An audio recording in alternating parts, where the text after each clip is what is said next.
nice recovery for us when we're joined by Michael Johns, who joins us every Friday. Hey, Mike, how are you? Don, how you doing, buddy? I'm doing okay. Happy Friday. We're celebrating National Pizza Day. What are you for me? Yeah, what are you doing? How are you celebrating National Pizza Day? Sadly, I have a nice bottle of unnamed water here. Okay. John, Michael, we just had John Iannarelli, retired FBI agent, and Sure. talking about, this whole Obamagate potential thing. In your eyes, what were the Obama administration's motives here? Well, I think it's been described by the president and by many others as essentially a coup attempt, and I really don't believe that's an overstatement. It appears to me there was no probable cause to launch this investigation in the first place. There was an entire series of both unethical and even criminal behavior on behalf of the Department of Justice, the FBI, and others in the Obama administration. I believe very clearly, as I believed when the IRS targeted our Tea Party movement, that the orders to pursue this go right to the Oval Office. Now I think we have emerging evidence that that's the case with this January 2017 meeting with Obama, where he basically greenlighted all these things.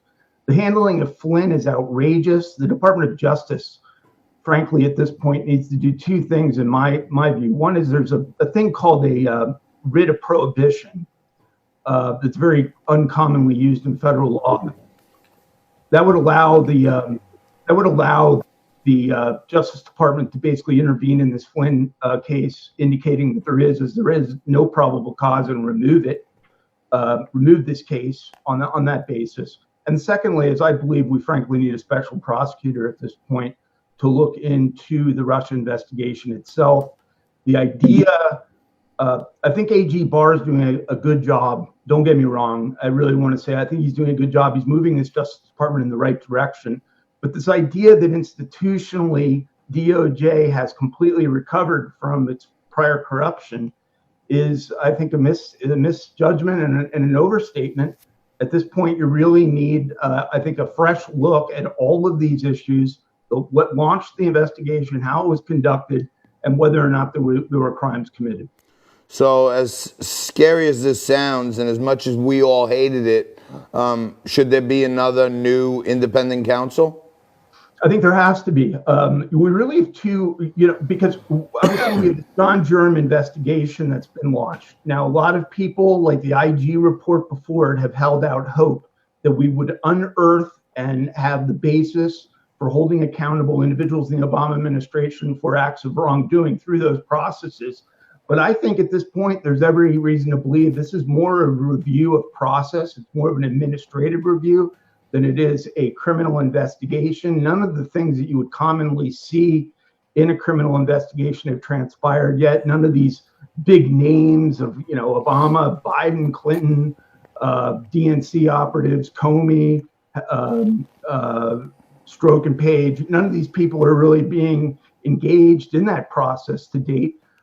Why not at this juncture sort of acknowledge that it's very difficult for individuals who had worked with these people to simultaneously objectively investigate them, and appoint the independent prosecutor who has no conflicts, and have this, looked at so the American people can have a faith of justice, the faith that justice is being properly implemented.